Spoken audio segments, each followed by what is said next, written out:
আপনার যে প্রশ্ন যে হুসাইন রাদিয়াল্লাহু আনহুর শাহাদাতের সাথে এটার কি সম্পর্ক, এটা আমি একটু আপনাকে ব্যাখ্যা করছি। 10ই মুহররমে আল্লাহ রাব্বুল আলামিন ফিরআউনের কবল থেকে মূসা আলাইহিস সালাম এবং বনু ইসরাইলকে মুক্তি দিয়েছেন। এটা ছিল মুহররম মাসের 10 তারিখ। এই নিয়তে আমরা সওম রাখি, এই নিয়তে আমরা রোজা রাখব। আর কাকতালীয়ভাবে এই দিনেই 10ই মুহররমে ইমাম হুসাইন রাদিয়াল্লাহু আনহুর শাহাদাত ঘটে গেছে। এটা প্রায় 60 কি 62 হিজরি দিকে ঘটনা। কথা কি বুঝতে পারছেন? আমি বুঝতে পারছি না। অনেক পরে মানে কাকতালীয়ভাবে এই দিনেই হুসাইন রাদিয়াল্লাহু আনহুর শাহাদাতটা ঘটে গেছে। এই কারণে আমাদের মধ্যে একটা প্রচলন হয়ে গেছে যে হয়তোবা এই উদ্দেশ্যে এখানে রোজা রাখতে হয়। আসলে ব্যাপারটা এমন নয়। একটু ব্যাখ্যা করলে বুঝবেন। আমি ব্যাখ্যাটা করতে চাচ্ছি, না হলে আপনাদের ক্লিয়ার হবে না, আর এই বক্তব্যটা হয়তো অনলাইনে যাবে। তো আমি এই জায়গা থেকে আপনাদেরকে একটু ব্যাখ্যা করে শোনাচ্ছি, একটু খেয়াল করেন আমার দিকে।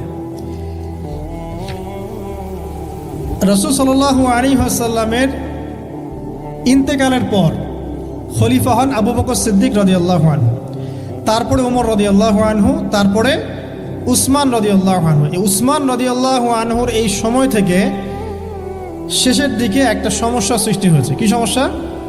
উসমান রাদিয়াল্লাহু আনহুকে কিছু বিদ্রোহীরা হত্যা করেছিল। একটু বোঝার চেষ্টা করেন। ইতিহাস পড়তে কিন্তু অনেক সময় লাগে, আমি খুব অল্প সময় আপনাকে শেখাচ্ছি। উসমান রাদিয়াল্লাহু আনহুকে হত্যা করেছিল কিছু বিদ্রোহী, ঠিক আছে? যিনি নবী সাল্লাল্লাহু আলাইহি ওয়াসাল্লামের জামাই, 2 জন মেয়েকে বিয়ে করেছেন, জিন্নুরাইন, তাকে হত্যা করেছে কিছু বিদ্রোহী। এরপরে খেলাফতের দায়িত্বে আসেন আলী রাদিয়াল্লাহু আনহু। কে আসেন? আলী রাদিয়াল্লাহু আনহু।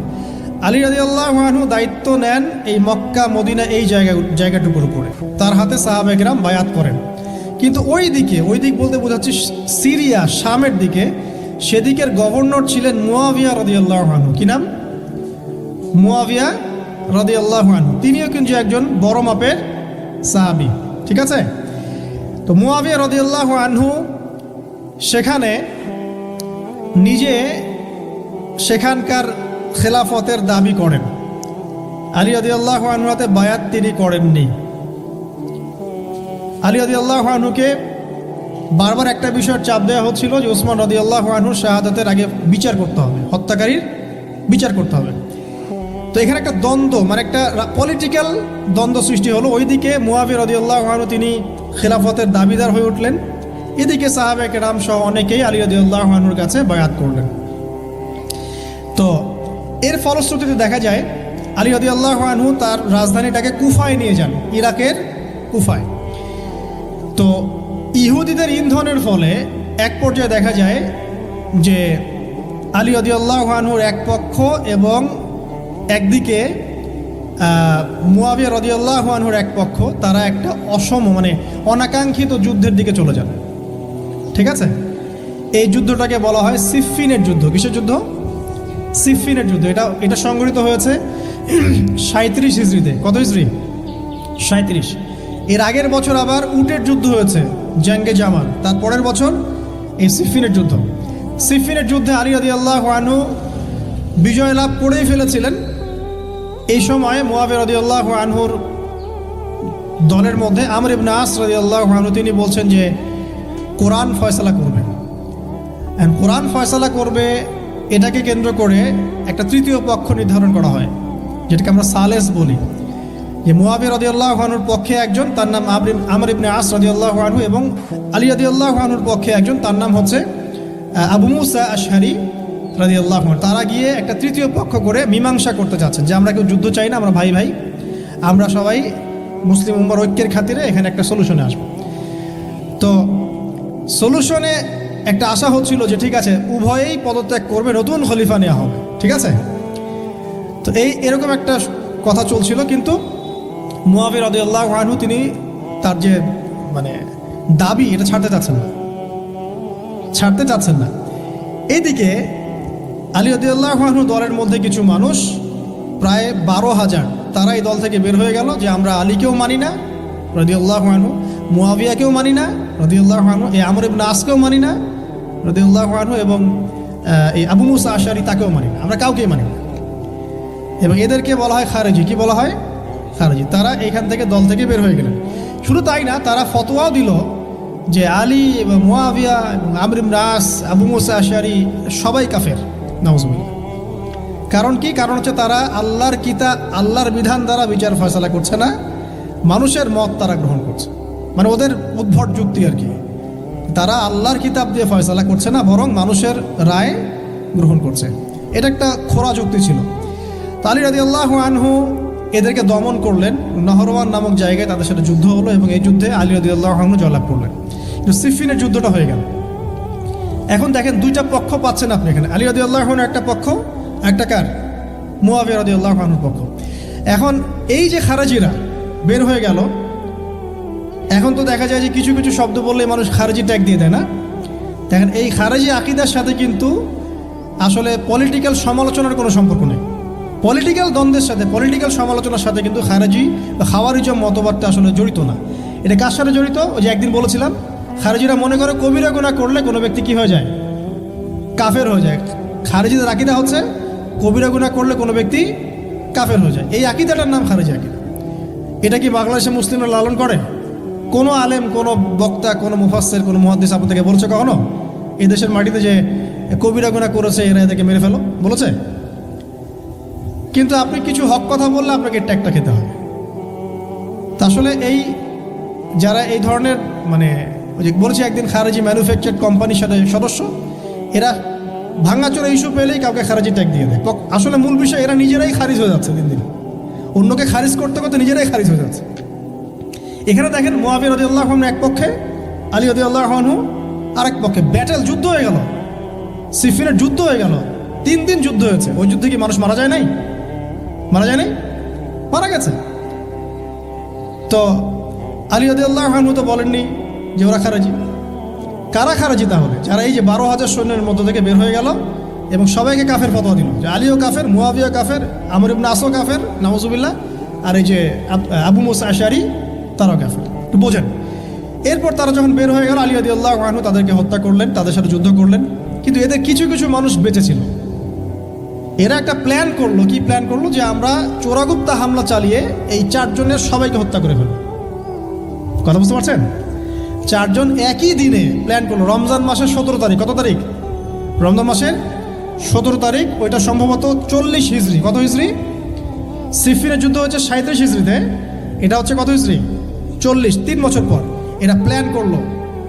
এখনকার ওই যে পশ্চিমা গোলকধাঁধায় পড়া কিছু মানুষ যারা কিছু জঙ্গি সংগঠনের নাম লেখায় প্ল্যান করে যে হঠাৎ সুইসাইড বোম মারবো, আছে না? এরকম একটা প্ল্যান করলো যে আমরা প্ল্যান করলাম এই 4 জনকে আমরা একদিনে উড়িয়ে দেবো, মারি দেবো। এবং সেই প্ল্যান মোতাবেক তারা কাজ করলো। কাজ করে ঘাপটি মেরে বসে থাকলো। আলী রাদিয়াল্লাহু আনহু ফজরের নামাজে যাচ্ছেন। আব্দুর রহমান বিন মুলজিম নামে এক ব্যক্তি আলী রাদিয়াল্লাহু আনহুকে পুরো তরোয়াল দিয়ে আঘাত করে হত্যা করে। ইন্না লিল্লাহি ওয়া ইন্না ইলাইহি রাজিউন। কাকে হত্যা করলো? নবী সাল্লাল্লাহু আলাইহি ওয়াসাল্লামের মেয়ের জামাইকে। চিন্তা করতে পারেন? যিনি প্রতিটা যুদ্ধে নবী সাল্লাল্লাহু আলাইহি ওয়াসাল্লামের সাথে ছিলেন, তাকে বলল যে সে কাফের হয়ে গেছে। আর যে হত্যা করেছে আব্দুর রহমান বিন মুলজিম, সে হত্যা করার পরে আল্লাহ শুকরিয়া আদায় করেছে, নাউজুবিল্লাহ। সে বলেছিল যে আমি আল্লাহ শুকরিয়া আদায় করছি যে আল্লাহ আমার হাতে একজন পথভ্রষ্ট মানুষকে মারলেন, নাউজুবিল্লাহ। চিন্তা করতে পারেন? ওইদিকে মুয়াবিয়া রাদিয়াল্লাহু আনহুকে মারার প্ল্যান করা হয়েছে সিরিয়ায়। উনাকে আঘাত করা হয়েছে, কিন্তু আঘাতটা তার মানে শরীরের সেই জায়গায় লাগে নাই যেখানে লাগলে তিনি মারা যেতে পারতেন। তিনি আহত হয়েছেন, পরবর্তীতে চিকিৎসা করে সুস্থ হয়ে গেছেন। আর এদিকে আমর ইবনে আস এবং আব্দুর রহমান আবু মুসা আশআরী তাদের উপরে হামলা হয়েছে। আমর ইবনে আসের জায়গায় আরেকজন সাহাবী গিয়েছেন নামাজ পড়তে, তিনি ডেড। মানে তাদের উদ্দেশ্য সফল হয়েছে এই জায়গায় যে আলী রাদিয়াল্লাহু আনহুকে হত্যা করা হয়েছে। তো এখন আলী রাদিয়াল্লাহু আনহু যখন নিহত হয়ে গেলেন, তাহলে কে থাকলো এখন? মুয়াবিয়া রাদিয়াল্লাহু আনহু। আচ্ছা, আলী রাদিয়াল্লাহু আনহু চলে যাওয়ার পরে তার সন্তান হাসান রাদিয়াল্লাহু আনহু, কি নাম? হাসান রাদিয়াল্লাহু আনহুর হাতে সাহাবায়ে কেরামের অনেকেই বায়াত করলেন, মানে তাকে খেলাফতের দায়িত্ব দিলেন। তো এবং তিনিও কুফায় রাজধানী, এখানে তিনি আছেন এবং কুফাবাসী তাকে মানে প্রলুব্ধ করছে কিছু কিছু মানুষ যে আপনার উচিত মুয়াবিয়া রাদিয়াল্লাহু আনহুর সাথে যুদ্ধ করা, ঠিক আছে? কিন্তু হাসান রাদিয়াল্লাহু আনহু সেই কাজটা করলেন না। তিনি বলেন না, আমি মুসলিমদের মধ্যে দ্বন্দ্ব চাই না, বরং আল্লাহর নবী একটা ভবিষ্যৎবাণী করেছিলেন সাল্লাল্লাহু আলাইহি ওয়াসাল্লাম যে আমার এই নাতি হাসান মুসলিমদের বড় ফিতনার সমাধান করে দিবে। সুবহানাল্লাহ। কথা বুঝতে পারছেন? তো তো হাসান রাদিয়াল্লাহু আনহু তখন কি করলেন, নিজে তার যে এই যে দায়িত্ব, খেলাফতের দায়িত্ব, তিনি মুয়াবিয়া রাদিয়াল্লাহু আনহুর হাতে ছেড়ে দিলেন। সুবহানাল্লাহ, তিনি নিজে পদত্যাগ করলেন। ঠিক আছে, আমার ক্ষমতার দরকার নাই, মুসলিমরা আপোষে মারামারি কাটাকাটি থেকে রক্ষা পাক। কিছু শর্ত ছিল ওই চুক্তির মধ্যে, যে মুয়াবিয়া রাদিয়াল্লাহু আনহু যে কাজই করবেন সুরাভিত্তিক করতে হবে, হ্যাঁ, আহলে বাইতদেরকে সম্মান করতে হবে, ভাতা নির্ধারণ করতে হবে, এরকম কিছু শর্ত ছিল। ঠিক আছে, তো মুয়াবিয়া রাদিয়াল্লাহু আনহু মেনে নিলেন। এবার কিন্তু সারা মুসলিম জাহারের কে খলিফা হলেন? কি নাম বলেন? মুয়াবিয়া রাদিয়াল্লাহু আনহু। এবং এরপর তিনি একাধারে 20 বছর খেলাফতের দায়িত্ব পালন করেছেন। কত বছর? 20 বছর। 40 হিজরিতে এই যে আলী রাদিয়াল্লাহু আনহু মারা যান, আর 20 বছর খেলাফতের দায়িত্ব পালন করেন কে? মুয়াবিয়া রাদিয়াল্লাহু আনহু। এই সময় মুসলিমরা অনেক উন্নতি করেছে। এই সময় 1700টার মতো নৌজাহাজ ছিল মুসলিমদের। সাইপ্রাস দ্বীপ থেকে শুরু করে, পর্তুগাল থেকে শুরু করে চায়না, এদিকে আফ্রিকা থেকে শুরু করে পুরো যে ভারতবর্ষ, সবই মুসলিমদের। চিন্তা করতে পারেন, পুরো বিশাল অর্ধবিশ্বের চেয়ে বড় জায়গায় শুধুমাত্র মুসলিমদের, এবং তিনি ওটাকে শাসন করছেন। কে শাসন করছেন? মুয়াবিয়া রাদিয়াল্লাহু আনহু। ঠিক আছে, এবার টার্নিং পয়েন্ট। এবার মুয়াবিয়া রাদিয়াল্লাহু আনহু ইন্তেকাল করলেন 60 হিজরিতে। ঠিক আছে, আর এদিকে হাসান রাদিয়াল্লাহু আনহু ইন্তেকাল করেছিলেন 49 হিজরিতে। ইন্তেকালের সময় তিনি তার পরবর্তী দায়িত্বশীল নির্ধারণ করে গেলেন বা নিয়োগ করে গেলেন তার পুত্র ইয়েজিদকে। কাকে? ইয়েজিদকে। এই জায়গাটাতে সাহাবায়ে কেরাম রাদিয়াল্লাহু আনহুর অনেকেই মানেন না, কারণ তখন তার চেয়েও যোগ্য মানুষ সমাজে ছিল। ঠিক আছে, তখন আব্দুল্লাহ বিন ওমর বেঁচে আছেন, আব্দুল্লাহ বিন আব্বাস বেঁচে আছেন, আব্দুল্লাহ বিন জুবায়ের রাদিয়াল্লাহু আনহু, বড় বড় জলিল কাদির সাহাবী, তারা তখন বেঁচে আছেন। কিন্তু কি করলেন মুয়াবিয়া রাদিয়াল্লাহু আনহু, আল্লাহ তাকে জান্নাতবাসী করুন, তিনি তার ছেলে ইয়েজিদকে শাসন ক্ষমতা দিয়ে গেলেন। এই যে শুরু হলো বাবার পরে ছেলে, বুঝতে পারছেন, রাজতন্ত্র শুরু হলো। এবার সাহাবায়ে কেরামদের মধ্যে অনেকেই এটা মানতে চাচ্ছেন না। যারা মানতে চাচ্ছেন না তাদের মধ্যে আছেন আব্দুল্লাহ বিন ওমর রাদিয়াল্লাহু আনহুর ছেলে, আছেন আব্দুল্লাহ বিন আব্বাস রাইসুল মুফাসসিরিন, আছেন আব্দুল্লাহ বিন জুবায়ের বিন আওয়াম রাদিয়াল্লাহু আনহুর ছেলে, এরকম বড় বড় সাহাবী, এবং তারা মক্কা মদিনায়। তো আচ্ছা, এখন এই সাহাবীদেরকে কি আমরা খারিজি বলবো? তারা যে পলিটিক্যালি তাকে সমর্থন করছেন না, পলিটিক্যালি কোনো গভর্নমেন্টের সমর্থন না করলেই খারিজি হয়ে যায়? যদি কেউ বলে আরব বিশ্বের সব যত নেতা আছে এদের মধ্যে অনেকেই ইসরায়েলের সাথে আতাত করেছে, সে কি খারিজি হয়ে যাবে? এই সমালোচনার সাথে খাওয়ারিজমের কোনো সম্পর্ক আছে? খারিজি ম্যানুফ্যাকচার্ড কোম্পানি বাংলাদেশে, তারা এই সংজ্ঞাই শিখায়, পলিটিক্যাল বিরোধিতা করলে আপনি খারিজি হয়ে যাবেন। অথচ এখানে দেখেন সাহাবায়ে কেরাম রাদিয়াল্লাহু আনহুম মানছেন না ইয়াজিদকে। এবার ইয়াজিদ কি করলো দেখেন। এবার ইয়াজিদ প্রথমত সাহাবীদেরকে কনভিন্স করার চেষ্টা করলেন। তিনি ওখান থেকে তার দূত পাঠালেন, দূত এসে মক্কা মদিনায় বোঝালেন যে আপনারা মেনে নেন, ভালো হবে, ইত্যাদি ইত্যাদি। আব্দুল্লাহ বিন ওমর রাদিয়াল্লাহু আনহু বলেন ঠিক আছে মেনে নিলাম, আব্দুল্লাহ বিন আব্বাস রাদিয়াল্লাহু আনহু বলেন ঠিক আছে মেনে নিলাম। কিন্তু আব্দুল্লাহ বিন জুবায়ের রাদিয়াল্লাহু আনহু মানলেন না। তিনি মানছেন না, আমি কিছুতেই মানি না, তার সে খেলাফতের যোগ্য নয়, এর চেয়ে অনেক বড় বড় যোগ্য মানুষ আছে, আমি মানছি না। বরং তিনি এখান থেকে সরে আসলেন। এবার ইমাম হুসাইন রাদিয়াল্লাহু আনহু, যার কথা প্রশ্ন করেছেন, লম্বা উত্তর দিচ্ছি। ইমাম হুসাইন রাদিয়াল্লাহু আনহুর হাতে অনেকে বায়াত করতে চাইল যে আপনি যোগ্য খেলাফতের, ইয়াজিদ যোগ্য না, কে যোগ্য? আপনি যোগ্য। এবং তার হাতে কুফাবাসী বায়াত করতে চাচ্ছে, তাকে ডাকছে, আপনি মক্কা থেকে চলে আসেন কুফায়। কুফা কোথায়? ইরাকে। আপনি মক্কা থেকে কুফায় চলে আসেন, আমরা আপনার হাতে বায়াত করব। এবার হুসাইন রাদিয়াল্লাহু আনহু সপরিবারে, তার পরিবার আহলে বাইত সবাই নবীর পরিবারের সদস্য, চিন্তা করেন, নবীর পরিবারের প্রায় 80 জন সদস্য। কতজন? তারা এই যে বের হলেন, যাচ্ছেন কোথায়? কুফায়। এবার ওই ইয়াজিদের নিয়োজিত যে গভর্নর ছিল ইরাকের কুফায়, তার নাম আব্দুল্লাহ বিন জিয়াদ। কি নাম? আব্দুল্লাহ বিন জিয়াদ। আব্দুল্লাহ বিন জিয়াদ সে একটা সেনাবাহিনী পাঠালো। সেনাবাহিনীতে সদস্য ছিল 4000। কতজন? 4000। এই 4000 সেনাবাহিনী নিয়ে আব্দুল্লাহ বিন জিয়াদের যে কমান্ডার, তার নাম সম্ভবত আমের বিন, প্রথমে আমের বা ওমর আছে, ওমর বিন সাদ এরকম কিছু একটা, সে আহলে বাইতদেরকে ঘিরে ফেলল। কাকে ঘিরে ফেলল? ইমাম হুসাইন রাদিয়াল্লাহু আনহু, তার ছোট ছোট বাচ্চা কাচ্চা, তার স্ত্রী সন্তান এবং আহলে বাইতের সদস্য যারা। আহলে বাইত মানে বোঝেন তো, নবীর পরিবারের সদস্য। এবার হুসাইন রাদিয়াল্লাহু আনহু যুদ্ধ চাচ্ছেন না, তিনি বলছেন যে আমাকে তিনটার যে কোনো একটা পথ বেছে নিতে দাও, আমি তোমাদের সাথে যুদ্ধ করতে চাই না। এক নাম্বার, আমাকে সরাসরি ইয়েজিদের সাথে সাক্ষাৎ করতে দাও, আমি ওর সাথে কথা বলে সলভ করবো প্রবলেম কি। 2 নাম্বার, আমাকে পথ ছেড়ে দাও, আমি চলে যাই কোনো সীমান্তবর্তী এলাকায়, সেখানে কাফেরদের সাথে যুদ্ধ করবো, জিহাদ করবো, সেখানে মারা যাবো, শহীদ হবো। অথবা আমাকে নিরাপদে আমাকে মদিনায় ফেরত পাঠাও। তার 3টা যুক্তি কি যৌক্তিক ছিল না? তিনি কে? নবী সাল্লাল্লাহু আলাইহি ওয়াসাল্লামের নাতি, যাকে কোলে নিয়ে নবী সাল্লাল্লাহু আলাইহি ওয়াসাল্লাম অনেক সময় খুতবা দিয়েছেন, নামাজ পড়েছেন, চুমু খেয়েছেন। ফাতিমা রাদিয়াল্লাহু আনহার নয়নমণি, চিন্তা করতে পারেন? এবং যিনি জান্নাতের যুবকদের সর্দার হবেন। কিন্তু এই যে আব্দুল্লাহ বিন জিয়াদের যে সেনাবাহিনী, হুসাইন রাদিয়াল্লাহু আনহুর আর্তনাদ শুনল না। 4000 সৈন্য মিলে 80 জনকে কেটে টুকরা টুকরা করে ফেলেছে। একজন শুধু বেঁচে ছিল, তার নাম জয়নুল আবেদিন। কি নাম? জয়নুল আবেদিন। তিনি একজন বেঁচে ছিলেন, বাকি সবাইকে হত্যা করা হয়েছে।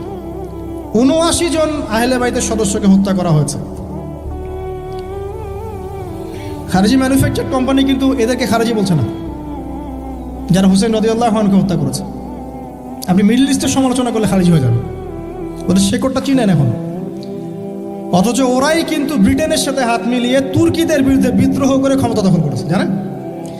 1916 সালে 1916 এরাই ব্রিটেনের সাথে হাত মিলিয়ে তুর্কিদের, অটোম্যানদের বিরুদ্ধে বিদ্রোহ করে, সশস্ত্র বিদ্রোহ করে ক্ষমতা দখল করেছে।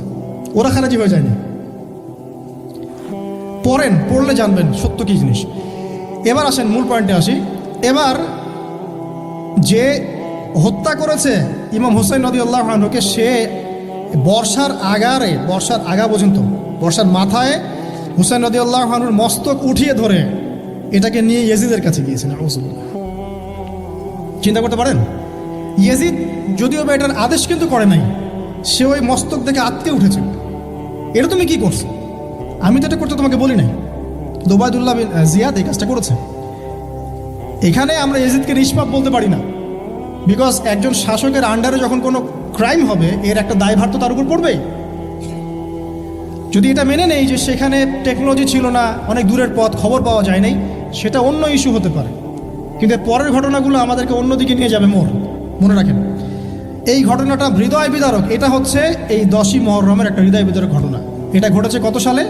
62 হিজরিতে। কত হিজরিতে? 62 হিজরিতে। 62 বা 61 আর কি। তো দেখেন, নবী সাল্লাল্লাহু আলাইহি ওয়াসাল্লামের ইন্তেকালের 50 বছর পরে এই কারবালার ঘটনা, এই ঘটনাটা কাকতালীয়ভাবে 10ই মুহররমে ঘটে গেছে। তা আমরা মনে করি যে এটার স্মরণে আমরা আজকের সওম রাখি। আসলে এটার স্মরণে নয়, ওই নাজাতে মুসার স্মরণে রাখতে হবে। ঠিক আছে? তো কারবালার ঘটনা বুঝলেন। এই 61 হিজরিতে এই কারবালার ঘটনা ঘটে, যেটা স্মরণে অনেকে রোজা রেখে থাকে সমাজে। আসলে এটা স্মরণে নয়, নাজাতে মুসার স্মরণে রাখতে হবে ইনশাআল্লাহ তাআলা। আল্লাহ পাক তৌফিক দান করুন, আমিন। এরপর মদিনাবাসী আর মক্কাবাসী এই যে ইয়াজিদের বিরুদ্ধে খেপে গেল। তার কিছুতে তার আনুগত্য মানবে না, কিন্তু ইয়াজিদ চাপ প্রয়োগ করতে লাগলো। এক পর্যায়ে সেই যে মুসলিম বিন উকবাকে পাঠালো 10,000 সৈন্য দিয়ে মদিনায়। 3 দিন সে মদিনা অবরোধ করে রাখলো। সবাইকে বলল যে ইয়াজিদের আনুগত্য করতে হবে, অন্যথায় তোমাদের উপর হামলা করা হবে। নবীর শহরে মুসলিম বিন উকবার নেতৃত্বে পিছনে ইয়াজিদ ছিল। ইয়াজিদের শাসনামলে মুসলিম বিন উকবার নেতৃত্বে 63 হিজরিতে 3 দিন মদিনায় ম্যাসাকার চালানো হয়েছে। মদিনার মানুষকে হত্যা করা হয়েছে। মদিনার মানুষ সাহসিকতার সাথে যুদ্ধ করেছে, ডিফেন্ড করেছে, তাদেরকে হত্যা করা হয়েছে। মদিনায় লুটপাট করা হয়েছে, ধ্বংসযজ্ঞ চালানো হয়েছে। হাজার হাজার মানুষ মারা গেছে। এখন আমাকে বলেন, এই যে মদিনার যে মানুষগুলো এই মুসলিম বিন উকবার সেনাবাহিনীর বিরুদ্ধে দাঁড়িয়েছিল, এরা কি খারেজি ছিল? ওরা যে শাসকের বিরুদ্ধে যুদ্ধ করলো? উত্তর দেন। এই খারেজি ম্যানুফ্যাকচার কোম্পানিকে বলেন, উত্তর দিতে বলেন। মুসলিম বিন উকবার নেতৃত্বে যে বাহিনী মদিনা আক্রমণ করলো, আর মদিনাবাসী যে বীরত্বের সাথে ডিফেন্ড করলো, এখন কি মদিনার সব মানুষ খারেজি হয়ে গিয়েছিল? পলিটিক্যাল দ্বন্দ্বের সাথে খাওয়ারিজমের কোনো সম্পর্ক আছে? মানুষকে কি বোঝায়? শুধু তাই না, এই সময়ে মক্কায় আব্দুল্লাহ বিন জিয়াদ রাদিয়াল্লাহু আনহু তিনিও তার বলয় গড়ে তুলেছেন, তার হাতে মানুষ বায়াত শুরু করেছে। আর ইয়াজিদকে মানুষ মানছে না, বলছে আব্দুল্লাহ বিন জুবাইর, তার হাতে আমরা খেলাফতের বায়াত করব। বহু মানুষ আব্দুল্লাহ বিন জুবাইর রাদিয়াল্লাহু আনহুর হাতে বায়াত করা শুরু করলেন। এবং ইয়াজিদ এবার মদিনায় ধ্বংসযজ্ঞ চালানোর পর ঠিক ওই বছরেই সেম বছরেই আরেকজন ব্যক্তি আছেন হুসাইন বিন নুমায়ের, তাকে কিছু সেনাবাহিনী দিয়ে পাঠালেন মক্কা আক্রমণ করতে। হুসাইন বিন নুমায়ের সেনাবাহিনী নিয়ে মক্কা আক্রমণ করলো। মক্কার কাবা ঘরের গিলাফে হামলা করা হয়েছে, মিনজানিক ছোড়া হয়েছে। তো মদিনায় হামলা চালানোর পর একই বছর ওই 63 হিজরিতেই, আর মদিনায় হামলার যে যুদ্ধটার নাম একটা আছে এটা বলে দিই, যে মদিনায় যে ইয়াজিদের নেতৃত্বে মুসলিম বিন উকবা হামলা চালিয়েছিল, যখন মদিনাবাসী এটাকে ডিফেন্ড করেছে এবং মদিনা মানুষ মারা গেছে, অনেক শহীদ হয়েছেন, এই যুদ্ধের নাম হচ্ছে হাররার যুদ্ধ। কিসের যুদ্ধ? হাররার যুদ্ধ। এর ওই বছরেই ইয়াজিদের নেতৃত্বে আবারও মক্কায় আক্রমণ করা হয়েছে, যেখানে আবদুল্লাহ বিন জুবাইর রাদিয়াল্লাহু আনহু তিনি খেলাফতের দায়িত্ব বায়াত গ্রহণ করছেন। সেখানেও মিনজানিক চালানো হয়েছে, হামলা চালানো হয়েছে। মক্কার কাবা ঘরের দেয়ালে পর্যন্ত মিনজানিকের গোলা লেগেছিল, মানুষ জানেই না কাবা ঘরে হামলা হয়েছে। তো আমরা পলিটিক্যালি এই ঘটনাগুলো সমালোচনা করতে পারি। হুসাইন রাদিয়াল্লাহু আনহুর হত্যাকাণ্ড কোনো সাধারণ ঘটনা ছিল না, হাররার যুদ্ধ কোনো সাধারণ ঘটনা ছিল না, আবদুল্লাহ বিন জুবাইর রাদিয়াল্লাহু আনহুকে মক্কায় আক্রমণ করা কোনো সাধারণ ঘটনা ছিল না। এরপরে আব্দুল মালিক বিন মারওয়ান যখন ক্ষমতায় আসেন, তার প্রায় 10 বছরের পরে, তখন হাজ্জাজ বিন ইউসুফের নেতৃত্বে আবারও এই মক্কায় হামলা হয়েছে। এর নাম শুনেছেন? হাজ্জাজ বিন ইউসুফ। এবার এই হামলাতে আবদুল্লাহ বিন জুবাইর রাদিয়াল্লাহু আনহু এবং তার অনুসারীদেরকে সবাইকে শহীদ করা হয়েছে। হাজ্জাজ বিন ইউসুফের প্রতিরোধ করার সময় আবদুল্লাহ বিন জুবাইর এবং তার সাহাবাই, তার সঙ্গী সাথী, তার কি খারেজি ছিলেন? আবদুল্লাহ বিন জুবাইর রাদিয়াল্লাহু আনহুকে হত্যা করে রৌদ্রের মধ্যে তার লাশটা ঝুলিয়ে রাখা হয়েছে। আবদুল্লাহ বিন জুবাইর কি আপনাকে বলি, আবদুল্লাহ বিন জুবাইর রাদিয়াল্লাহু আনহু জুবাইর বিন আওয়াম রাদিয়াল্লাহু আনহুর ছেলে। জুবাইর বিন আওয়াম কি আপনাকে বলি, জুবাইর বিন আওয়াম হচ্ছেন জান্নাতের 10 জন সার্টিফিকেট প্রাপ্ত সাহাবীর একজন। আবদুল্লাহ বিন জুবাইর আসমা বিনতে আবু বকর রাদিয়াল্লাহু আনহুর সন্তান। আসমা বিনতে আবু বকর কি আপনাকে জানাই, আসমা বিনতে আবু বকর হচ্ছেন আবু বকর সিদ্দিক রাদিয়াল্লাহু আনহুর মেয়ে। জুবাইর বিন আওয়াম এবং আসমা বিন আবু বকর রাদিয়াল্লাহু আনহু, তাদের সন্তান হচ্ছেন আবদুল্লাহ বিন জুবাইর রাদিয়াল্লাহু আনহু, যাকে এভাবে হাজ্জাজ বিন ইউসুফের সময় হত্যা করা হয়েছে মক্কায়।